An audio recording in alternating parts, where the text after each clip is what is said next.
The universe, composed of particles too small to be seen, built into structures too vast to comprehend.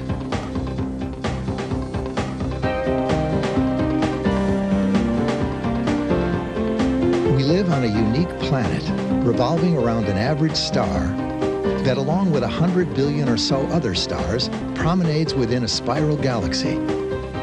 A galaxy so large that light itself takes 100,000 years to cross it.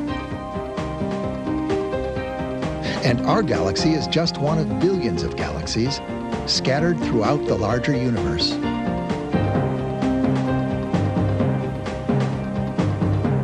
Beyond these galaxies, we can detect the faint glimmers of celestial objects so powerfully energetic, we cannot fully explain their existence. Most of the universe lies so far away from us that we cannot image its details. Yet, from bits of light from these distant celestial objects, we're able to unlock the secrets of what the universe is made of, how vast it might be, and how it came to be as we see it today.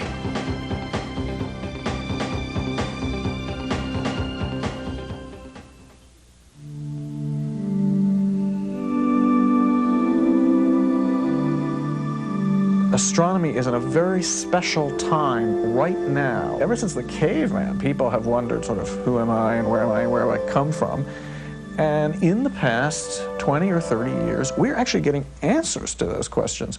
We know approximately how old the universe is. We know how the universe began. We know where the individual atoms in our body were originally cooked. These are not speculations now. We understand these things, and we are the first generation that has done so. When my father went to school, we couldn't answer those questions. Now we can. And I think that most people appreciate that's really neat. People enjoy being first and making a discovery, but almost as much, and sometimes more, we enjoy the surprise. And one of the great aspects of astronomy, at least in the latter half of the 20th century, has been the huge number of surprises that it has provided. In part because of the instruments we've sent into space. It's been like a fish crawling out of water or out of mud and seeing the sky for the first time. There are wavelengths that we could never view the heavens in before. Microwaves, radio, X-ray, gamma ray. And with each of these new horizons has come new discoveries that has been very exciting. What excites me about astronomy is the doing of astronomy. If you've noticed, in every observatory in the world, there's a catwalk around the dome. You know, why do they put that there? I'll tell you why they put that there. Because an astronomer goes out in the middle of the night and walks around ostensibly to see, are there any clouds coming in, how are things going? But it's the awe. You'll see the summer Milky Way above you. It's just absolutely inspiring. It's beautiful, and the sense of depth is just unbelievable. Of course, you look through your telescope, but you also look at the sky. And many, many times I've been struck by that. There are times I have walked a catwalk like a captain walking the bridge of a ship, and you hold on to the rail because it's almost like you're going to fall up into it. There's just such a sense of depth. To an astronomer, it's really sad to see that for most people, the stars are on the endangered list. Many people grow up and spend their whole lives in cities and never see a wonderful country starry sky. Never see the Milky Way, never see the beautiful night sky with its myriad stars. And that is a sad loss. As a child, I looked at the stars in the sky and couldn't imagine at all why those things were there. And even now, when I'm at a telescope on a very dark night and look at the sky, I wonder how anybody could not be an astronomer. How you could find yourself in this universe and not hope to devote your life to finding out what it's all about.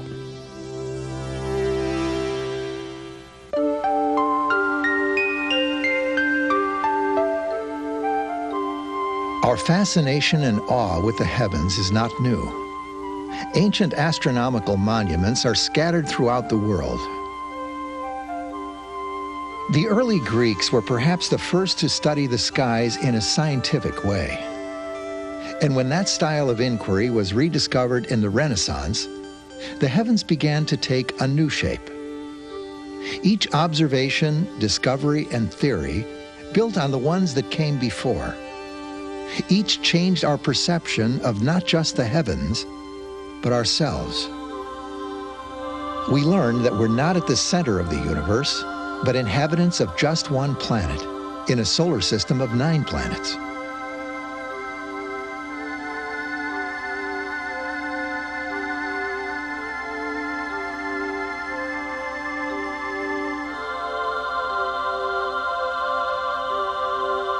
Each with a geography, a geology, and a past that began an estimated 5 billion years ago in a swirling nebula of gas and dust.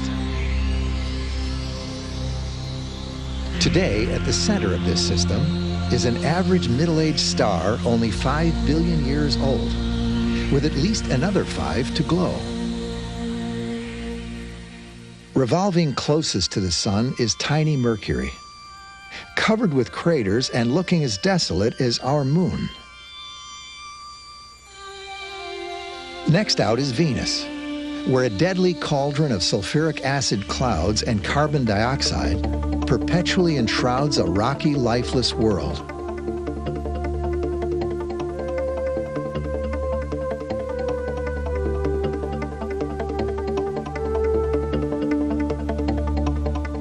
The third planet out is Earth, 93 million miles from the sun, a distance we call 1 astronomical unit. It's the only planet in the solar system with liquid water on its surface, the only one with an oxygen-rich atmosphere, the only one we know of that supports life.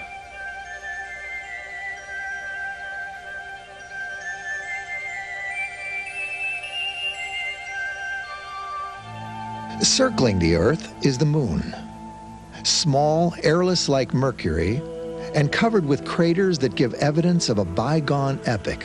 The Moon appears in the sky as large as the Sun, yet it's only 1/4 the diameter of the Earth, a coincidence that can have a spectacular effect. Next out at 1.5 astronomical units from the Sun is Mars. Once upon a time, Mars was teeming with life and an advanced civilization that dug canals and even invaded Earth.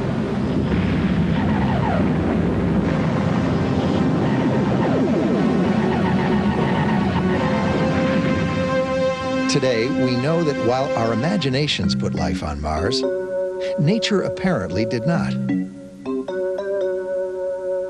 Mars is, however, rich with astounding geological features. Its dead volcano, Olympus Mons, dwarfs Mount Everest, and its long canyon, called Valles Marineris, makes the Grand Canyon look like a gully.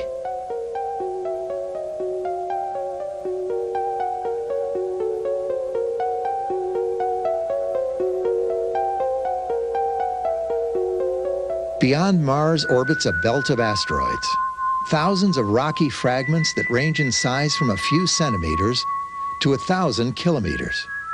Some even have their own tiny moons. Most are boulder-sized, tumbling and revolving in an endless procession around the sun. Beyond the asteroid belt lies Jupiter, the colossus of the solar system. Over 5 astronomical units from the sun, Jupiter has more mass than all the other planets combined.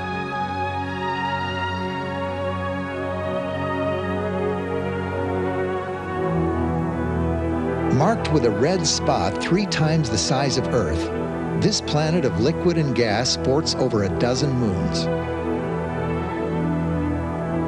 Most of them frozen and forbidding like the planet they orbit. But one of them is so geologically active that its surface changes like the weather.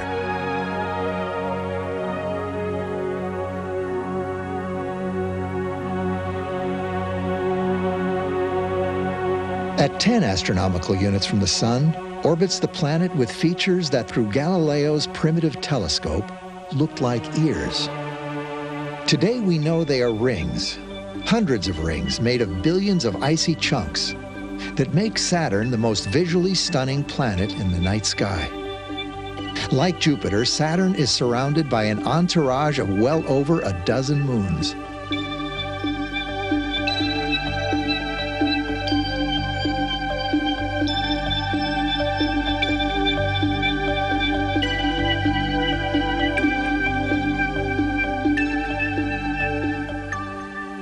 At 20 times our distance from the sun is Uranus, a fallen giant whose poles alternately point to the sun. Circling this world are 11 faint rings and numerous moons.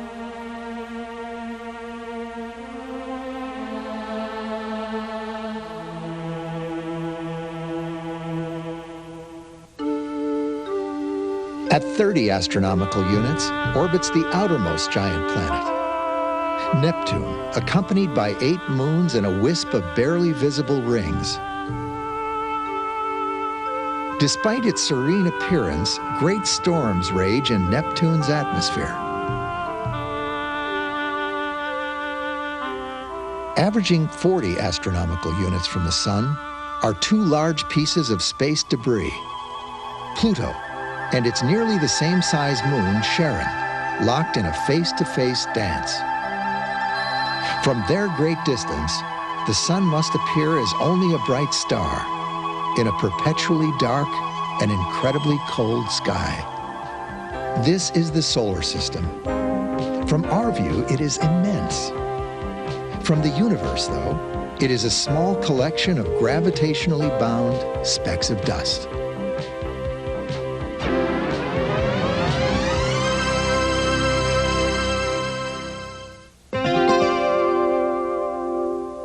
How big is the universe? It's this big. It is really, really large. The universe is an immense and also an extremely empty place. The universe is vast. Well, the universe is big. It's hard to imagine how big the universe is. I'm not sure that I really understood it until I had my students go through an exercise of modeling the solar system. If the sun is the size of a basketball, the Earth would be a pinhead 100 feet away.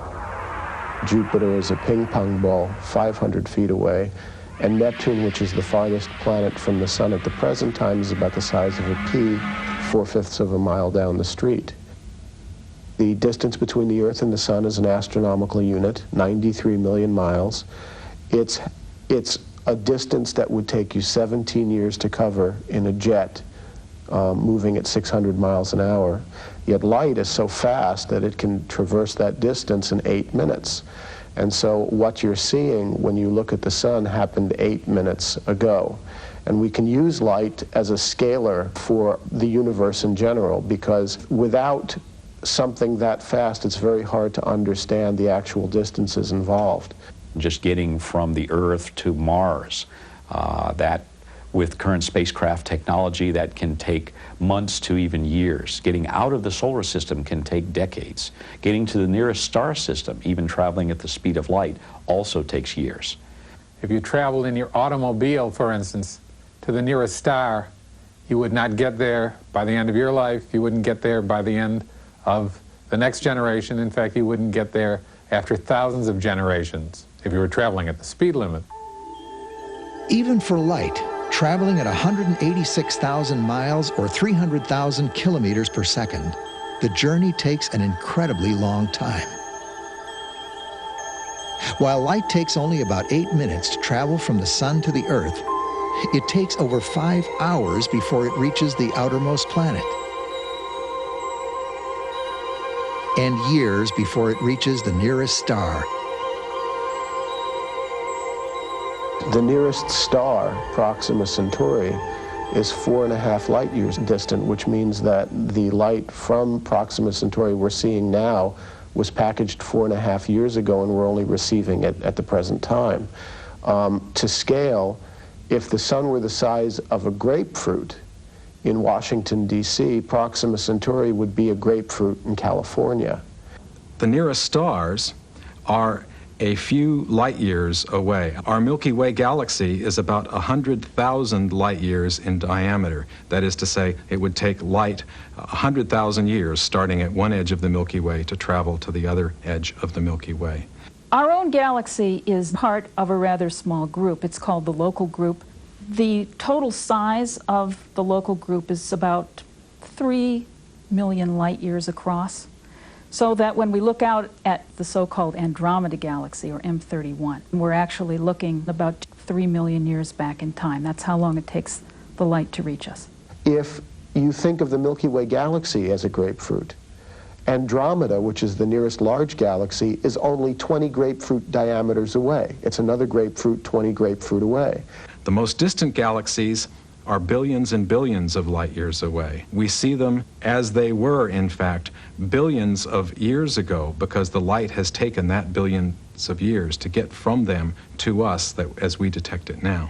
So the size of the universe is best thought of in terms of the timescales over which light travels. And we can define the whole size of the visible universe from where we are today to the point at which we're seeing the relic radiation from the Big Bang. That's the observable universe. It is quite probable that the universe has an absolutely enormous size, much larger than the 15 billion light years to which we can directly see using the largest telescopes. It's probable that that part of the universe that we can see, that is the observable universe, is really only a tiny fraction of the entire universe. Much like the part of Earth that you walk on most days is only a tiny fraction of the true surface area of the Earth. This means that we will never really know what's going on in a vast majority of the universe. The fantastic distances between the objects that populate the universe boggles the mind. Just as astounding, however, are the objects themselves.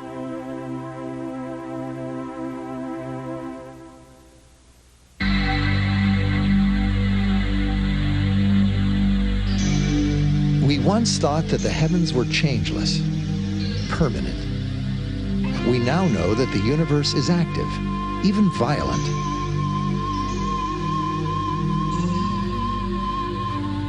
As it's continuously torn on a colossal scale by fundamental physical forces. In the arms of galaxies, we see evidence for a complete cycle of star birth, life, and inevitable death.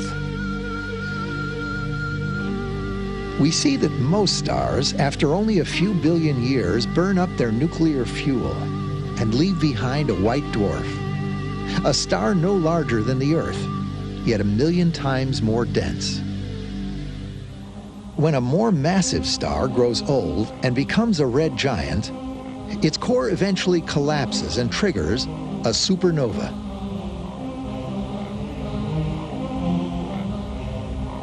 An unimaginably large explosion that can be seen 1 billion light years away. What often remains from these cosmic calamities is a tiny neutron star, so dense that a single tablespoon of its matter would weigh 100 million tons. In some cases, this neutron star spins rapidly, emitting radio signals. If detected on Earth, it's seen as a pulsar.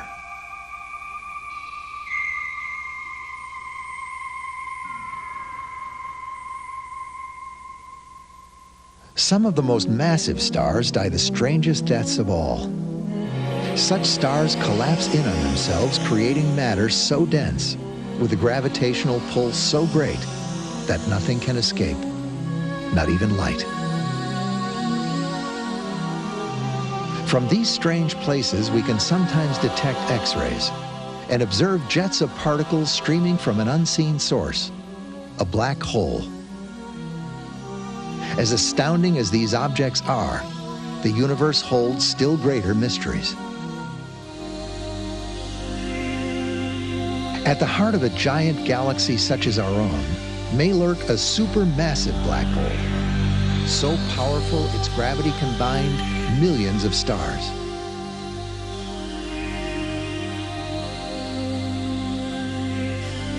With celestial objects so fantastic at such great distances, how can we even begin to make scientific guesses about their nature?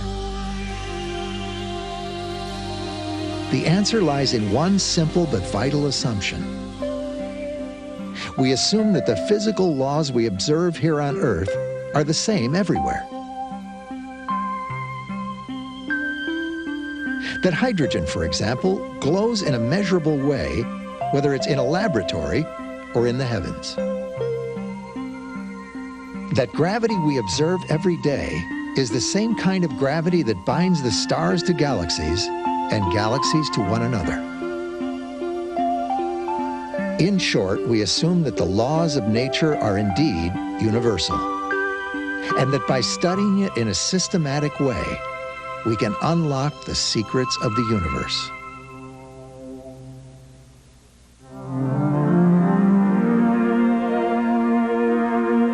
Number 39 in the reference field has a redshift of 0.4. Astronomers are a group of people that sees the universe as a system of interacting rules that is understandable. And what we do is try to figure out what the rules are that describe how the universe works. The exact centering of the star on a given pixel will not be the same. There will be some difference in spacecraft jitter between the two images, which is why you see more of the tendrils here and maybe less of the tendrils there. The universe provides a kind of laboratory, and it gives samples of what's going on. You know, how do we learn things? Well, we go out and look at things, and we feel them, and we study them, we think about them. Even in the laboratory, it's the same thing. We may look through a microscope, we may test with instruments, but that's basically an extension of our senses. And we try to measure and look and find out things and see what's there. Astronomy is different from all of the other sciences because astronomy is entirely observational. The chemist can go into his laboratory and experiment on his chemicals. The physicist can build an apparatus and change it and test it. But the astronomer can't go out among the stars and kick a star to see what happens. We can only gather information by looking, and so we have to build telescopes. The telescopes gather photons, photons of light, photons of X-rays, photons of infrared, whatever. They gather photons because that's the only way we can get information about what goes on in the heavens. Understanding that the laws of physics that have been developed have to be maintained. And what you hope is that you can explain everything using what you see and the laws of physics, but you might have to invent some new physics when you get out there and see the way the whole universe functions. Astronomy allows us to look at situations that can't be produced on Earth. Completely different situations than anything we can produce in the laboratory here. So it's a laboratory out there dealing with quantities and behavior that we can't possibly duplicate here, and that gives us then a new insight into basic phenomena and what can happen and how the universe itself was built. The astronomer can probe the laws of physics as they are very far away in the universe, and because the light that carries the information that the astronomer is examining takes a long time to get to us, he or she can actually also probe the laws of physics backwards in time, the way those laws used to be when that light was emitted and began its travel towards us. The astronomer can test the universality of the laws of physics, both elsewhere in space and backwards in time. From the primitive refracting telescope of Galileo to the Hubble Space Telescope, every advance in our knowledge of the heavens has in large part been a reflection of our advances in technology. So that today astronomers have a wide array of tools for collecting the light from above. But it's taken more than machines and devices to pull back the curtain of heaven. We've come to know what we do about the universe from those who have chosen to examine it in a scientific way. Men and women who today continue to be drawn to the stars.